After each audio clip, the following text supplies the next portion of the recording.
sebelum kesini dari mana aja tuh? Saya cuma kuliah aja sih Bu, terus tadi saya Kuliah dari pagi. Iya, betul. Terus habis ini mau kemana? Di sini belum ada pikiran sih Bu, cuma mau lepas temen aja sih. Oh tuh teman. Iya.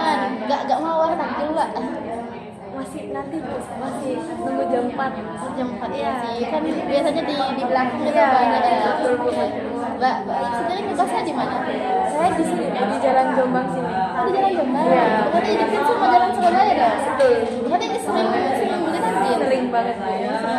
Enak ya, Enak banget Bu. Di situ kayak rame banget juga. Berarti Mbak Oyi ini anak rantau. Iya, anak rantau sih.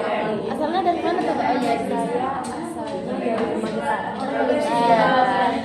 Kerasan nggak di sini? Sejauh ini sih saya sih kerasan-kerasan aja sih ya Bu ya. Ada yang bikin nggak stres? Belum. Berarti masih oke. Iya.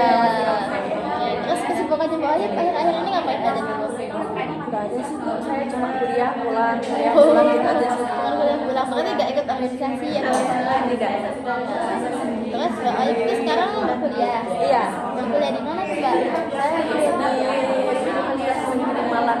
Terus di Malang. Jurusan apa? Saya jurusannya bimbingan dan konsepsi semester 4. Berarti Mbak sudah ini ya sudah gak anu lah, sudah tahu lah, sudah familiar dengan Iya. sudah pernah ini ya Mbak melakukan konseling. Kalau proses konseling sih sejauh ini saya cuma waktu itu sih Bu UAS, waktu praktek itu konseling beneran sama siswa. Tapi kalau di kelas itu cuma ya praktik-praktik aja ya Bu ya. Waktu konseling sama siswa itu berarti berhadapan langsung ya Mbak ya? Iya. Berarti Mbak Oyi juga udah tahu gitu ya gimana konselingnya.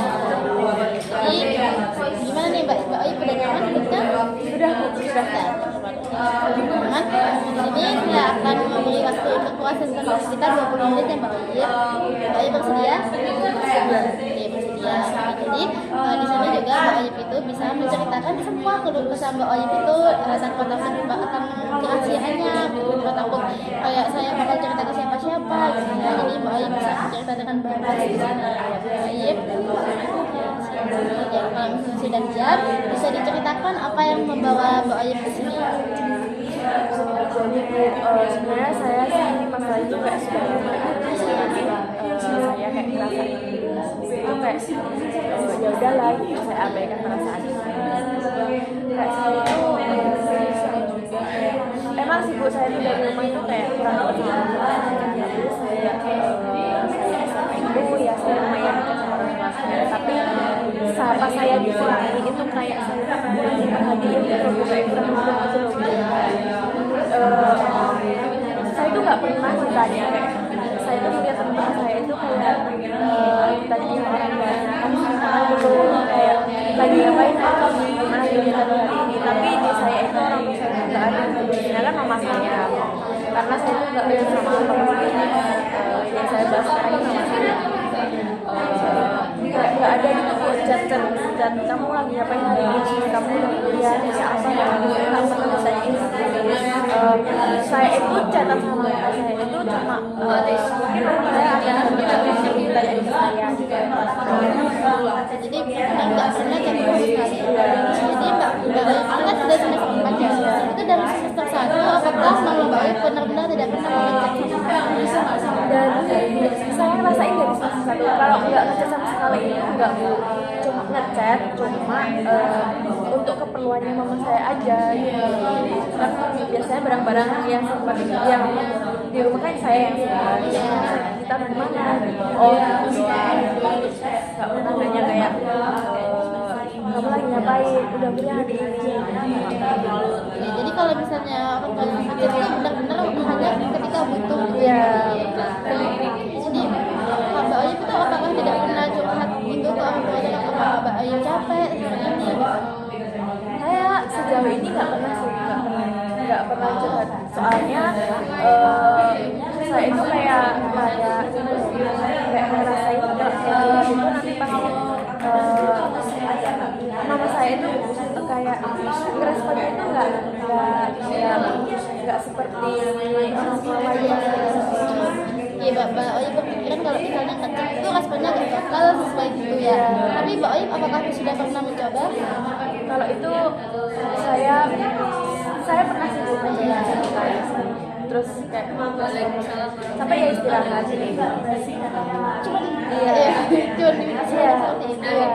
Dan setelah itu Mbak Oim gak mau mengejar lagi iya gitu. saya nggak mau lanjut setelah kejadian kayak saya tuh cerita ke mama saya itu kayak waktu itu saya nggak bilang kalau hari ini gitu saya bilang aduh mas capek banget tapi ya istirahat tidur Ketika mama Mbak Oim bekerja seperti itu, bagaimana apa perasaan yang dirasakan oleh Mbak Oim? pastinya pertama kali wah kok kayak gini sih jawabannya gitu sih. Jadi Mbak Oim juga shock juga yang bekerja begitu. Lalu balasannya Mbak Oim kepada mamanya itu seperti apa sih? Saya nggak dibalas lagi. Nggak dibalas lagi, benar-benar diamin gitu. Iya. Jadi setelah itu Mbak Oim sama sekali nggak ngecek sama sekali. Enggak. Dan Mbak Oim nggak bilang ke orang tuanya kalau misalnya Mbak Oim juga nyaman di situ. Tidak. Mbak Oim pernah kepikiran nggak sih kalau misalnya Mbak Oim itu ingin kalau misalnya dekat sama orang tua gitu. Ada bu. Ada. Iya. Karena Mbak Oim nggak menyampaikan kepada orang tuanya. Iya. Atau Mbak Oim menyampaikan kepada ayahnya atau siapa gitu. Enggak sih. Enggak sih bu. Kalau saya cuma saya itu nggak tahu ya gimana ya. Tapi kan saya punya nenek. Makanya saya tuh bilang kayak kalau mama saya keluar bilang mama itu. Tapi saya tuh kayak ngerasa kalau di situ itu sebenarnya saya tuh kalau saya dekat sama saya.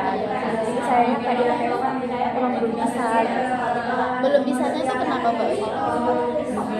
Apa ya bu? Kan kayak saya tuh belum siap menerima jawaban dari mama saya yang menurut saya itu nggak enak.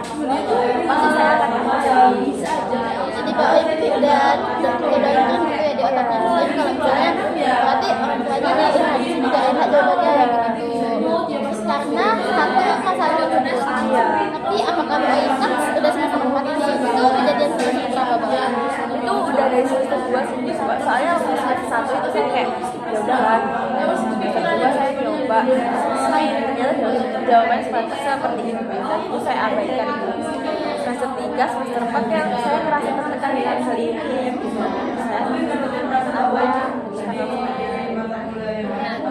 Jadi masalah ini tuh udah mengganggu Mbak Oim nggak Mbak Oim? Mengganggu aktivitas Mbak Oim juga? iya bu kayak saya tuh kayak nggak bisa gitu ngeliat kayak hari ini sama mamanya pasti saya menghindar kayak pernah Oke, yang Mbak Oim rasakan ketika melihat temannya Mbak Oim itu diperhatikan itu bagaimana Mbak Oim? saya kayak apa masalah nggak seperti ini ya lebih baik saya nggak tahu daripada saya harus tahu terus saya kayak jadi pengen deh itu Jadi kan Mbak Oim ini kan sudah sama kan otomatis Mbak Oim itu beberapa kali pulang kampung ke Magetan Mbak Oim. Nah itu ketika Mbak Oim itu bertemu dengan orang tua Mbak Oim, ketika Mbak Oim berhadapan langsung itu perasaan Mbak Oim bagaimana?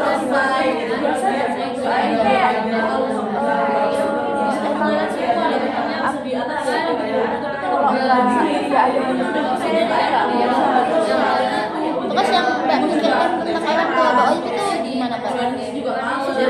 Kayak orang tua Mbak ini orang yang sibuk atau orang tua Mbak ini orang yang enak diajak cerita atau gimana gitu. Jadi Mbak Oim itu memandang orang tua Mbak Oim itu sebagai orang tua yang bagaimana?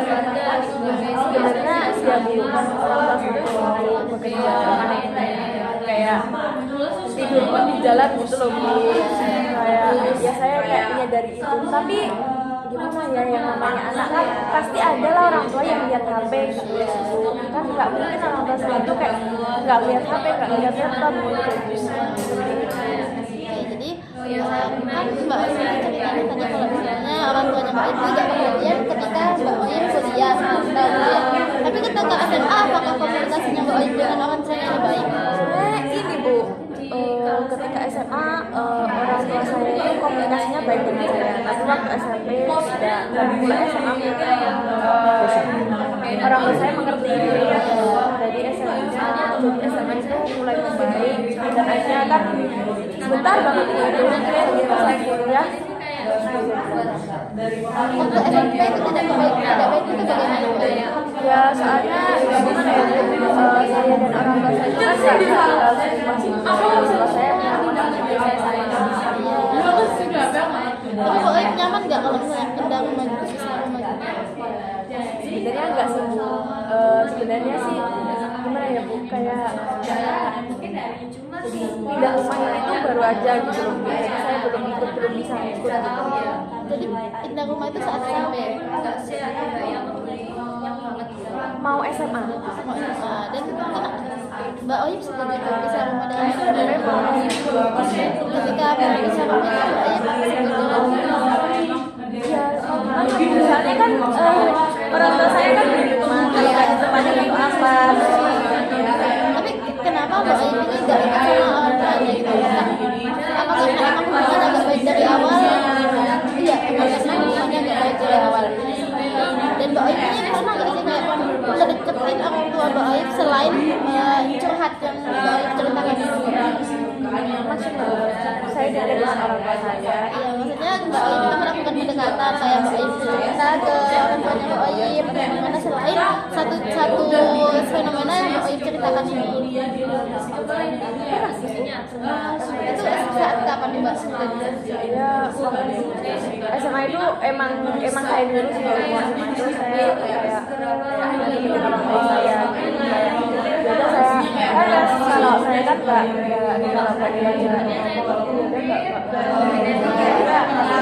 ya udah saya ajak ngomong.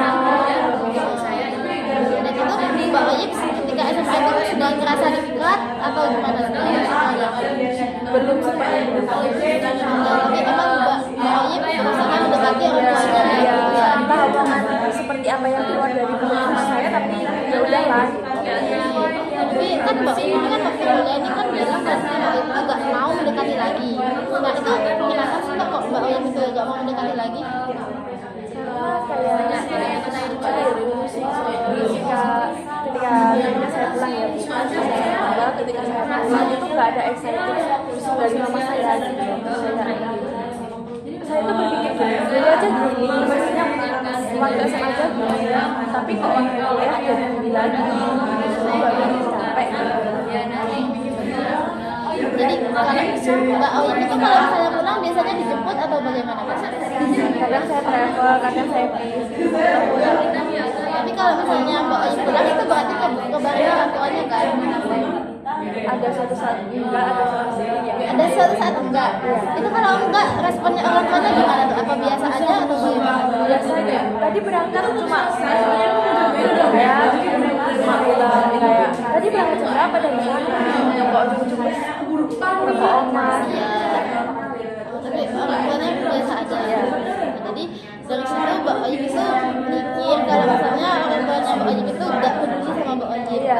Mbak Oip itu kurang perhatian karena respon dari orang tuanya Mbak Oip gitu. Jadi Mbak Oip itu sekarang sudah tidak ingin mendekati lagi gitu ya. Tapi kan kita itu kan sebagai manusia juga maksudnya kan butuh ini ya Mbak Oip ya, butuh kasih sayang dari orang tua gitu. Mbak Oip itu pastinya menginginkan itu kan. Nah kalau misalnya Mbak Oip itu apakah Mbak Oip gak ingin nih kalau Mbak Oip itu menceritakan semua keluh kesah Mbak Oip itu ke orang tuanya? Pengen sih Bu, tapi tidak dengan jawaban yang seperti itu. Jadi Mbak Oip itu kan ingin tapi tidak dengan jawabannya seperti itu gitu ya. Kan berarti di dalam diri Mbak Oip itu emang ada keinginan. Tapi Mbak Oip itu tertunda karena pikiran Mbak Oip sendiri.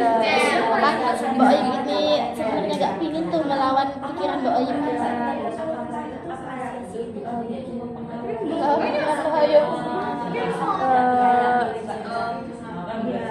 Sebenarnya saya pengen ya Bu, tapi kayaknya saya tuh belum siap sih kalau menerima jawabannya seperti itu. Jadi Mbak Oip ini emang nggak berani gitu ya karena Mbak Oip itu takut oleh respon orang tuanya gitu. Ya saya punya paham ya. Jadi Mbak Oip kan sudah beberapa kali melakukan pendekatan dengan orang tuanya gitu. Tapi responnya memang kayak gitu. Jadinya sekitar itu akan tertancap di atas Mbak Oyim itu. Kalau misalnya Mbak Oyim bakal melakukan pernikahan lagi, orang tuanya Mbak Oyim itu bakal nolak gitu kan, bakal pokoknya ya udah biasa aja gitu. Tapi kalau misalnya emang Mbak Oyim itu pingin banget nih, pingin banget deket sama orang tuanya, kan kita tuh emang butuh kasih sayang. Jadi Mbak Oyim itu harus bisa melawan pikiran tersebut.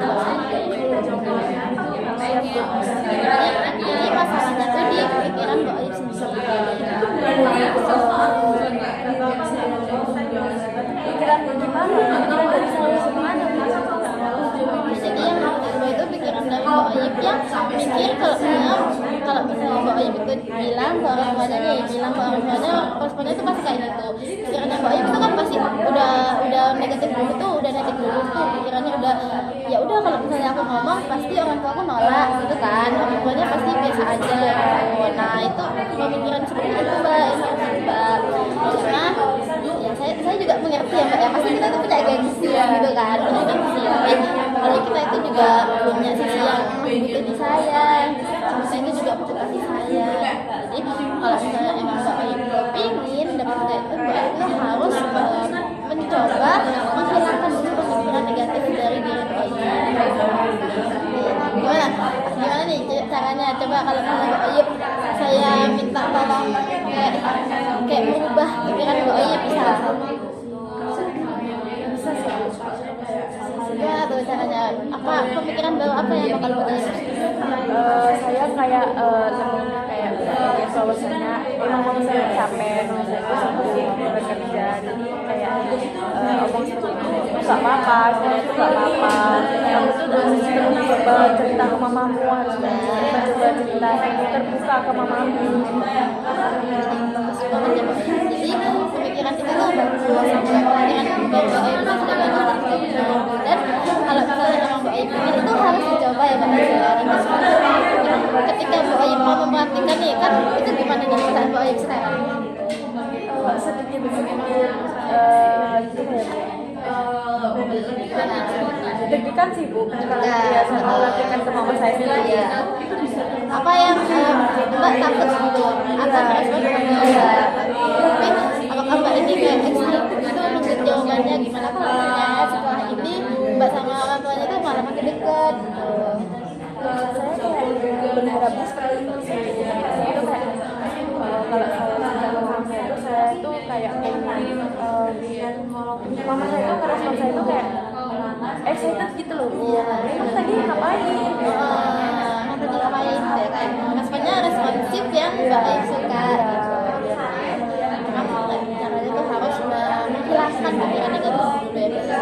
Soalnya kalau misalnya kita gunakan itu bakal jelek gitu kemudian. Jadi ini pikirannya sudah lebih terbuka. Sedikit aja ya. Jadi sekarang apa yang bakal Mbak Oyim lakukan untuk sama orang tuanya? Saya akan terus mencoba berjasa dulu mengabari setiap harinya ke orang tua saya. Saya itu ditanya hari-hari saya.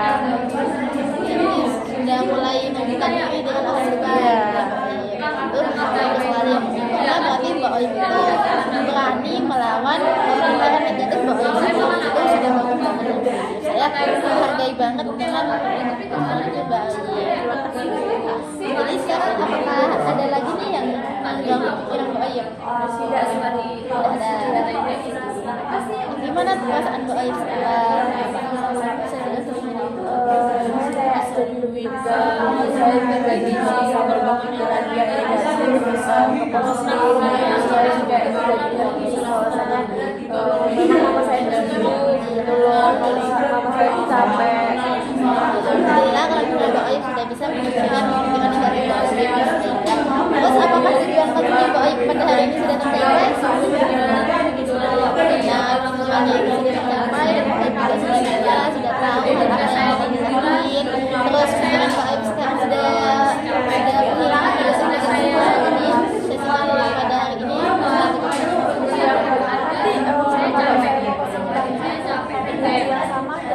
bisa banget. Nanti kita bisa konseling lagi di hari yang sama ya. Mbak Oyim sama-sama. Mbak Oyim bisa cerita progres gimana dengan orang tuanya ya. Selamat